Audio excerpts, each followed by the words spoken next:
My mom tossed me away at 13, stole my inheritance, and convinced everyone I was studying in Germany. 5 years later, I got justice. Hey Reddit, I'm typing this on my phone, so I'm sorry if there's anything wrong with the layout. Been lurking here for a while and thought it's time to share my own story. Brace yourselves. This one's rough. So I, 19 male, was 12 when my dad died. Heart attack out of nowhere. He worked hard, wasn't rich or anything, but he was one of those guys who always showed up. He'd fix things around the house, take me to the flea market, and make sure I had my own tools even if I didn't know what half of them did. When he died, something in the house just changed. Now about mom. I remember how she was always checked out even before dad died. Missed most of my school events. Forgot my birthdays unless dad reminded her. Dad didn't know much about it. She always acted differently when he was there. He was always working and too busy to notice how she treated me at home. But when my father died, it felt like I was the only one grieving him. Mom didn't seem sad about it. She'd do the sobbing and the whole act on family dinners with our relatives. At home, I knew better. She became worse with me.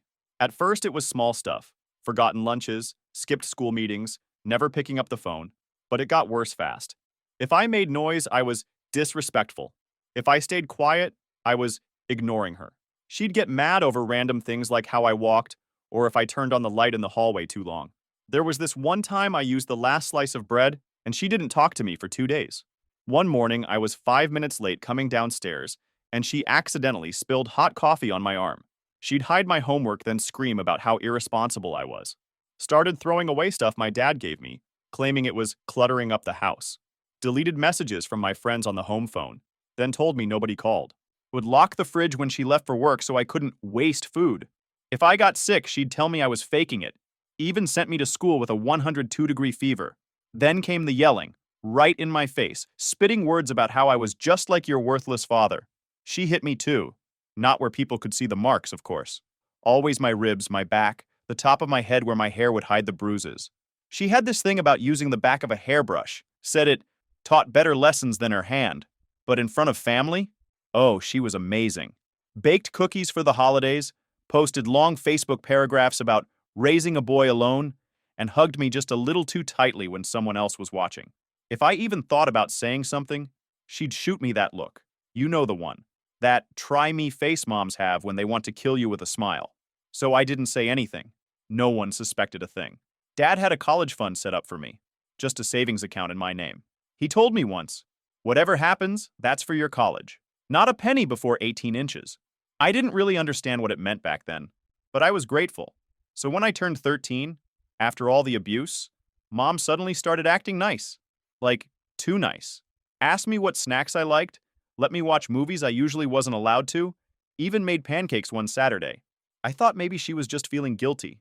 And to be honest, I was happy I might finally get the chance to feel loved by my own mother. As a kid back then, I needed it the most. I knew better than to get comfortable, but part of me wanted to believe maybe she was turning a corner, that maybe I imagined the worst of it. Then one day she told me she wanted us to go on a short trip, just the two of us. We need time together, she said, to reconnect. She packed a bag for me, told me not to bring my phone because she didn't want me distracted. I didn't push back. I was just glad she wasn't screaming at me anymore. We drove for hours, out past the town limits, into this dusty back road area with old gas stations and fields that looked like nobody's touched them in years. I asked where we were going a few times, but she just said, somewhere quiet. We pulled into a gas station that looked like it hadn't seen customers since the 80s. She said to get out, stretch my legs. I stepped out with my bag. The moment I closed the door, she hit the gas. Didn't say a word, didn't look back, just drove. I stood there for a full minute thinking this was a prank, that she was circling back around, that maybe she'd gone to get food. But 5 minutes passed, then 10, then the sun started going down. I was 13, in the middle of nowhere. One bag, no money, no ID, no phone, just the fading sound of tires on gravel, and the realization that this wasn't a mistake. She wasn't coming back. I couldn't even process what had happened. I kept thinking there must be some explanation. Maybe she was coming back for me but got into an accident. Maybe she was testing me. The truth didn't hit until hours later. She planned it all. The nice act, the trip, the middle of nowhere drop-off. She needed me gone, and she made sure I had no way to come back. That first night was cold. I remember that more than anything. I was sitting on the curb outside that gas station trying to figure out what just happened. I kept thinking maybe this was a test. like some messed up parenting tactic. Toughen him up, or whatever.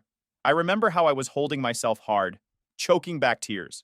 No matter how bad she was with me, but I never imagined she would go this far. No one came. Nobody asked if I was okay. The gas station clerk just looked through the window and locked the door. Real people person, that guy. I walked. No clue where I was going. Ended up following the road until I hit a small diner off the highway. Place looked like it hadn't updated the menu since the 70s. I asked if they were hiring. I probably looked like a stray dog. The lady at the counter just said, "You got papers?" I said no. She said, "Then no job." That became the theme of my life for a while. The first week was pure survival mode. I slept under an overpass the second night. Found out real quick that other homeless folks don't exactly welcome kids with open arms. Got chased off by some dude with a shopping cart who kept screaming about territory. I ended up sleeping in shifts, 20 minutes awake, 40 minutes asleep, all night long. Over the next few weeks, I figured out the basics. Construction sites sometimes let you sweep or haul stuff if you're not a pain. One guy let me hose down his tools every evening for $10. Didn't ask questions, just pointed at stuff and grunted. I respected that. Sleeping arrangements? Creative. I rotated between church steps, 24-hour laundromats, and a bus depot that had one heater working in the dead of winter. Pro tip, janitor closets in middle schools are usually unlocked and nobody checks them till 6 a.m. I learned to wake up early and disappear fast. I once ate out of a Taco Bell dumpster and found a half-wrapped Crunchwrap Supreme that was still warm. No regrets. It was the best thing I'd eaten in 2 weeks. Some nights I'd dream about food courts like they were 5-star restaurants. Did a stint in a junkyard, where I got paid in scrap metal and weird stares. Another guy had me moving furniture out of foreclosed homes. We showed up to one and the family was still there crying. He told me, "Don't look at them. Just carry the couch." I quit the next day. No school, no address. Just kept moving. You'd be amazed how long you can go without being noticed if you keep your head down. Nobody really cares about the kid in the hoodie sweeping parking lots. Year 2 was rough. Went through this phase where I convinced myself my dad was somehow still alive. Like this was all some misunderstanding, and he'd show up in his beat-up work truck to take me home.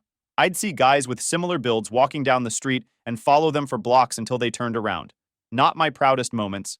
Got caught shoplifting once. Not proud of it, but I had to. Just a sandwich and some Gatorade from a gas station.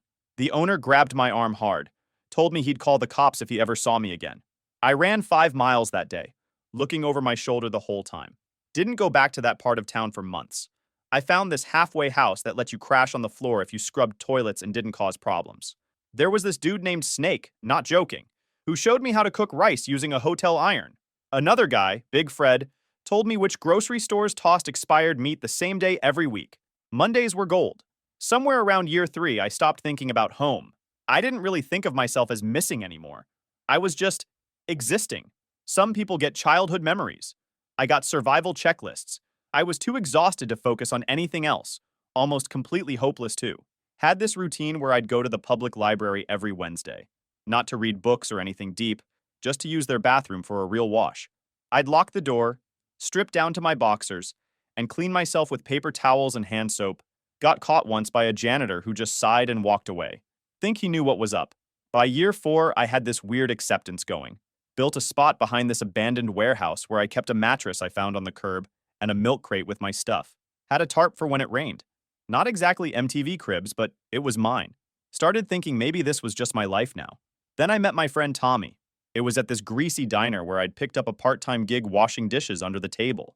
The manager was a burnt-out ex-con who didn't care who you were as long as you showed up. Tommy was the guy flipping pancakes and stealing fries when the boss wasn't looking. He noticed after a couple weeks that I never left when my shift ended. I'd sit at the last booth and pretend to nap until someone asked me to move. One night, he just goes, "You sleeping here or are you haunting the place?"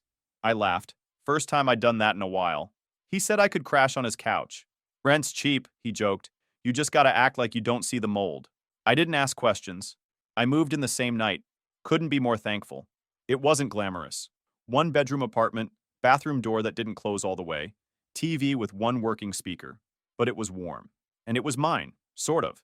I paid rent by scrubbing the place and fixing whatever broke. One time the sink exploded, and we used duct tape and a prayer to keep it from flooding the kitchen. That tape held for 6 months. Tommy never really asked about my past. Just told me once, "Everyone's running from something. No need to compare notes."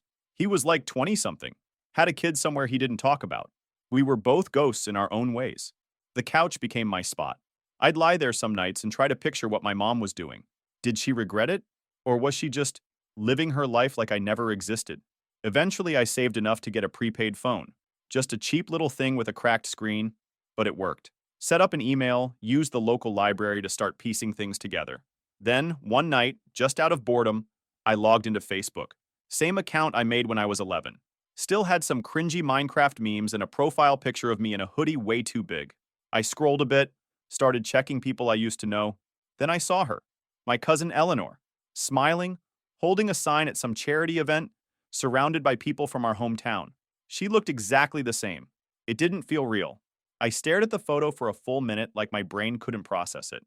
Then I clicked Add Friend and sent a message. It's me. I'm alive. She answered in 5 minutes. At first, just 3 dots like she was typing, then deleting, then typing again. I could tell she was confused. Then finally, a message popped up. This isn't funny. Who is this? I replied with something only she would know. My old cat's name, and the time we both got grounded for trying to microwave frozen grapes. Yeah, we were idiots. 5 minutes later, my phone rang. She was crying before I even said hello. Eleanor was the closest thing I had to a sibling growing up.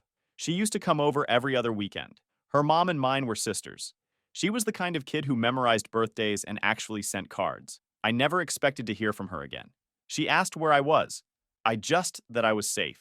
She begged me to meet her, said she'd come to me, no questions asked. I picked a diner halfway between her place and mine. Neutral territory.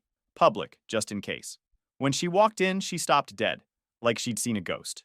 You look older, was the first thing she said. Well, yeah. Last time you saw me, I had braces and a dumb haircut. She sat across from me and just stared for a while. We didn't even order food. I think she forgot how to form words. Eventually, I asked the obvious. What did she tell you? Eleanor looked down and started talking like she was reading from a bad script. She said you got accepted into a scholarship program in Germany, some fancy tech school. She said it was a huge opportunity and that your dad always dreamed you'd go abroad. She told us you wanted to stay private and didn't want to talk to anyone because you were focused. I was shocked. That was so much effort for a lie. Then Eleanor continued. She showed us photos, she continued, of you in front of some old buildings. Said they were from Berlin. You looked kind of off in them, but we thought maybe you were just tired. She said you hated being bothered, so we didn't ask questions. I asked where the photos came from. She said she got them through your school's newsletter. She showed them off at every family gathering. Talked about how proud she was. Said you were growing into such a fine young man. She even showed fake bank statements. Said she was sending you money every month for rent. Of course she did. The woman couldn't just make me vanish. She had to build a whole damn resume for me, too. Eleanor paused and shook her head. We didn't know, man. We had no reason to think she was lying. She cried in front of everyone when she talked about you. Said it hurt that you didn't call. That you wanted space. She played the part so well. She even talked about visiting you, but said you politely declined because you were too busy. She didn't just get rid of me. She rewrote me, turned me into this imaginary son who lived abroad, made her look good, and never bothered anyone. Eleanor looked up, said she was sorry, and that she should have known something was off. I didn't blame her. I would have bought it too. The woman could lie like she breathed. Then she dropped the next piece. She's married now, lives in Hillside. Married a guy named Doug, runs a landscaping business. She acts like she's always been this strong single mom who sacrificed everything. Shows people her wedding photos like she's some kind of success story. Of course she was living it up. She'd already wiped her hands clean of me and replaced me with a better version of myself in her little story. Eleanor said she'd started getting suspicious last year when she asked for my number and my mom dodged it. That's when she started digging. But there was nothing. No school records, no graduation photos, no real paper trail, just random pictures and stories that didn't line up. I wanted to believe it, she said, but I couldn't find you. Anywhere. I sat there and let it all sink in. 5 years of being abroad. 5 years of silence explained away by fake documents and teary speeches. Meanwhile, I was scrubbing diner floors and sleeping next to a broken radiator. Eleanor pulled out her phone and showed me more pictures from family gatherings I'd missed. My mom sitting with her arm around Doug, looking like she was living her best life. Another one from Christmas where she was wearing some fancy necklace that probably cost more than everything I owned. She told everyone Doug was so excited to meet you when you'd eventually come home from your studies. Said you two were going to work together in his business. That he was saving a place for you. The more I heard, the more sick I felt. Eleanor reached across the table and grabbed my hand. What the hell happened? I gave her the short version. The car ride, the gas station, the years after. I didn't go into details about the worst parts, eating from dumpsters, getting jumped, the night I got so sick I thought I might die in an alley. Some things you just don't put on other people. We left the diner with a plan. Eleanor said she'd come with me to talk to her mom, my aunt, and let her know the truth. She'd help me reach out to my uncle, too. He was the only one in the family who'd ever questioned my mom's version, but got shut down fast. She promised me one thing before we parted ways. We're going to fix this. You're not staying erased. And just like that, I wasn't alone anymore. A week after that diner meetup, I was standing outside my uncle's hardware store. It looked exactly the same as I remembered, except the paint was more faded, and the open sign flickered like it was giving up on life. Eleanor had set it up, told him someone from his past wanted to talk. Didn't say who, just said it was important. He came out wiping his hands on a rag, looked at me once, and just froze. He didn't recognize me at first, just stared like I was familiar but not clicking. Then it hit him, and his face dropped. "You've got to be kidding me," he muttered. "How the hell?" He pulled me into the back office. No small talk, just a long sigh like he finally got the answer to a question that had been bothering him for years. Uncle Joseph wasn't the emotional type. Retired Navy, always straight to the point. He poured 2 coffees, sat down, and told me he never really believed her story. Said it never made sense how suddenly I left for Europe with no proper goodbye, no airport photos, and 0 contact. She made me look like an a-hole every time I asked. Called me paranoid. Told the family I was jealous of her son's success, so I backed off. He'd kept his distance since then. Stopped attending gatherings. Said it felt fake, but here's where it got interesting. He still had something that no one else did. The original will. Turns out my dad gave Uncle Joseph a sealed copy of it before he died. Told him it was just in case something ever happened, and he wasn't around to make sure things went the way they should. We opened it up on his desk. It was simple. My dad had left me a modest savings account under my name, the house to be transferred to me when I turned 18, and a small life insurance policy with instructions to put the money into a college fund. Problem was, my mom never mentioned a will to anyone else. She told the family my dad didn't have one, and everything defaulted to her. Claimed she had to sell the house for bills and dip into savings to survive. All BS. Uncle Joseph had tried to question it once. She shut him down hard, threatened to cut ties, said he was overstepping. He didn't push further, figured maybe it wasn't worth it. But now, he was fired up. He showed me a folder of old financial statements she'd sent him back in the day, trying to justify her spending. All of it was off. Names of institutions that didn't exist. Sketchy-looking letterheads. He'd saved it all just in case. Eleanor helped me start compiling everything. Screenshots of the fake emails she sent the family pretending to be me. Copies of the study abroad documents she showed people. We reverse searched some of the images, stock photos mostly. Bank records proving the college account was drained 2 months after I disappeared. Property records showing she sold the house 6 months later for $80,000 under market value, probably to a friend or fake buyer. We found out she didn't even need to forge anything to access most of it. Since I was a minor at the time, she had full control as my legal guardian. No one asked questions when she closed the accounts or moved money. The only sketchy part was how fast it all disappeared, and the fake documents she used to explain it to the family. She knew exactly what she was doing. Joseph called in a favor from an old Navy buddy who worked at a law firm now. Guy came over on a Sunday, looked through our stuff for 3 hours straight, taking notes and asking questions.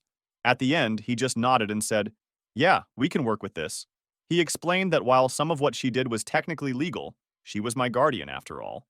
The combination of abandonment, deception, and misuse of funds specifically designated in a will created a solid case. The fact that she fabricated an entire story about my whereabouts instead of reporting me missing was the cherry on top. The lawyer asked if I wanted to pursue criminal charges. I thought about it. Part of me wanted to see her in cuffs, mugshot in the local paper, the whole deal. But that meant investigations, interviews, maybe even a trial. I'd have to relive everything, piece by piece, in front of strangers. Tell them how I slept in abandoned buildings and stole food to survive while she was posting fake updates about my studies abroad. I wasn't ready for that. Didn't know if I'd ever be. So we focused on the money, the inheritance, the house funds, what was rightfully mine to begin with. And by the end of the month, I had a full folder ready to go. Real will, her cover-up trail, financial records, and a notarized statement from my uncle confirming what my dad told him. I wasn't going to the police just yet. I wanted one more conversation to happen first. With Doug, her new husband. I figured if she'd lied to him even half as much as she lied to the family, he deserved to know who he married. And more importantly, I wanted to be the one to break it to her. So once we had everything in place, I told Joseph I needed to talk to Doug. He didn't ask, just said, "I'll drive." Doug ran a landscaping company out of Hillside, a small warehouse office and a fleet of work trucks. Joseph knew the spot. He'd done business with them years back. Said Doug was decent, straightforward. The kind of guy who probably never imagined his wife had a second life. We walked in and asked to speak with him. 15 minutes later, Doug came out. I introduced myself and handed him a folder, told him my name, said I was his wife's son. He looked confused, then skeptical. I didn't bother trying to explain. I just told him to read what was inside and that I wasn't there to waste his time. He took the folder, nodded, and walked off. That was it. No scene. I left the warehouse and didn't look back. On the drive home, after a few minutes of silence, Joseph said, "You did good. Your dad would be proud." I didn't know what to say to that. Just stared out the window and watched the town pass by. If Dad was still alive, none of this would happen on the first place. Then 2 days later, the inevitable happened. I got a Facebook message from my mom. Have no idea how she found my number. The moment I saw her name pop on the screen, I just froze. All the shitty memories of her came back rushing to me. She didn't even wait for a hello. "You lying little bastard!" Then she called me every name in the book. Made fun of me. Yeah, she never changes. "You think you're getting anything from me? You're delusional." I didn't respond. Didn't need to. Joseph and I had already filed the lawsuit that morning. For that time, we were filing for recovery of the remaining inheritance, plus damages. Everything was documented. Her withdrawals, the forged communications, her fake scholarship story. It was all there in black and white. Legally, she'd had access to the money back then because I was still a minor. But she wasn't supposed to burn through all of it and lie to everyone about where I was. That kind of deception holds weight in court, especially when there's a will and a clear intent laid out. Our lawyer called it strategic financial abuse. It wasn't about emotion, it was about intent and concealment. And the documents showed everything. She hadn't just accessed money, she'd built an entire false narrative around it to shut down suspicion. The messages kept coming all night. First threats, then bargaining. Then this weird attempt at gaslighting where she tried to claim I ran away on my own and she'd been worried sick looking for me. Like I somehow ended up at that specific gas station in the middle of nowhere all by myself at 13. By morning, she switched to playing victim. Said I was trying to ruin her life. That I didn't understand how hard she had it. That everything she did was to protect me. I blocked her after that one. Doug never called me. Never messaged. Never showed up again. Didn't need to. His silence said enough. The lawsuit notice got served to her 3 days later. Official papers, delivered by a court officer to her front door. Eleanor's mom told me she called the family in tears, saying she was being attacked by her own son, that I was making up stories to get money from her, that I'd always been troubled. No one bought it this time. Too much evidence. Too many holes in her story. The family had already seen the will, the bank records, everything. They knew. My aunt, her sister, cut her off completely, told her never to call again. Uncle Joseph reached out to their extended family, filled them in on the real story. One by one, they all backed away. The house of cards was falling. The first lawsuit was civil. Inheritance recovery and financial misrepresentation. Pretty standard. Our lawyer filed it based on misuse of estate funds, violation of fiduciary duty as a guardian, and deliberate concealment of a living minor's whereabouts. All of it backed by the will, bank records, and testimony from Joseph. But then came the second one. Our lawyer added a separate civil suit for child abandonment. Since I was under 18 when she dumped me, and she never filed a missing persons report or notified authorities, it met the threshold for civil negligence and emotional harm. It wasn't criminal. Too much time had passed, and no DA was going to prioritize it. But in court, it counted. It showed intent. It showed planning. And it showed exactly what kind of person she really was. The cases weren't quick. They dragged out over months. She tried to stall, claimed she was struggling financially. Her court-appointed attorney attempted to lowball the settlement, but every delay cost her. Court fees, fines, more scrutiny. I had to go to court twice. Once for a deposition where I explained everything that happened, and once for a hearing where the judge wanted to hear directly from me. Both times, I kept it factual. No tears, no dramatic speeches, just what happened, where I went, how I survived, the dates, the places, the people who helped me along the way. The judge wasn't very emotional either. Just this older guy with reading glasses who listened carefully and asked specific questions. But I noticed something when I described that first night at the gas station. He stopped writing and just looked at me for a solid 10 seconds. Later, when we were leaving, our lawyer said that was a good sign. Said judges who've seen it all don't react much, but when they do, it means something clicked. Meanwhile, Doug hit her with divorce papers. No mediation. No, let's work through it. Just straight up, I'm out. He listed financial deceit as cause and backed it up with documents from our lawsuit. He took the house, took back her car, froze joint accounts. His lawyer made sure she walked out with nothing tied to him. She moved into a cheap rental on the outskirts of town. 1 bedroom, unfurnished, paid in cash. Eleanor's mom, my aunt, kept me updated. She was the only one still taking her calls, and even that was fading fast. Apparently, my mom called crying one night, asking if she could borrow a few thousand to cover legal costs. My aunt told her no. She lost her social circles too. The church group dropped her. Community volunteer board kicked her out. The same people who used to post Bible verses under her Facebook selfies stopped replying to her messages. Her reputation around town tanked. People who used to invite her to dinner parties suddenly didn't know her number. The book club she bragged about? They met at a new location without telling her. The PTA committee she chaired sent her a formal letter saying her services were no longer required.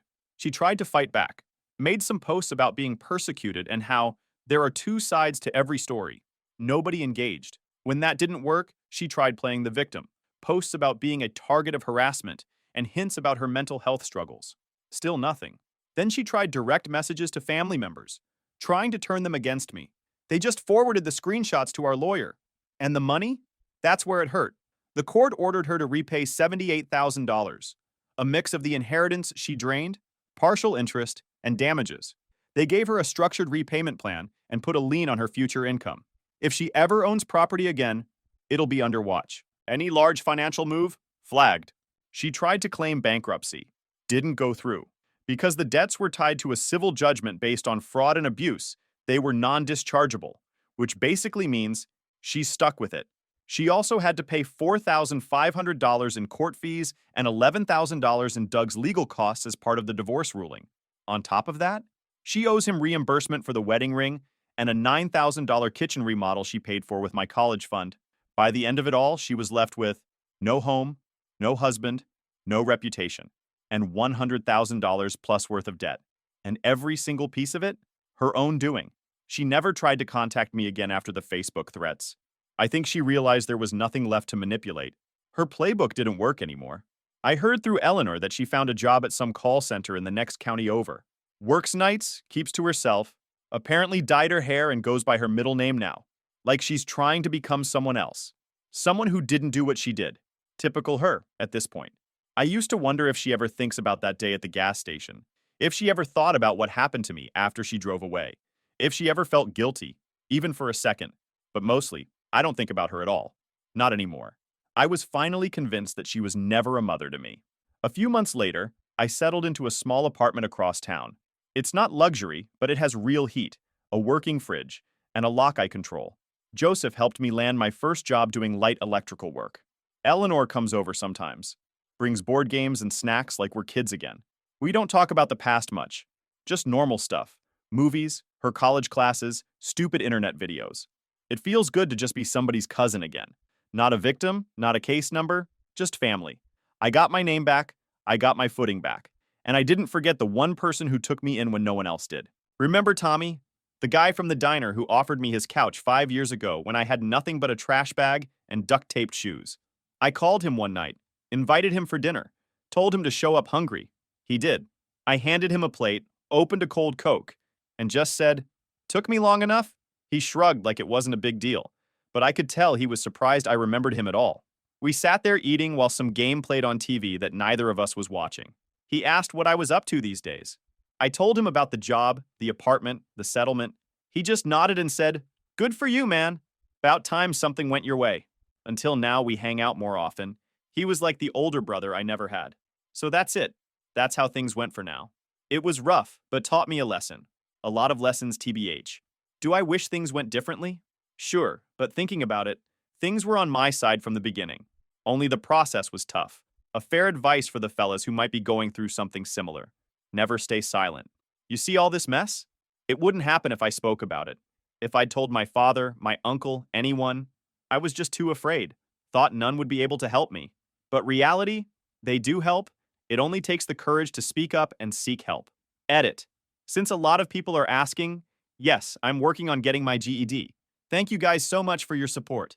Your words mean a lot to me, really. Stay safe, folks.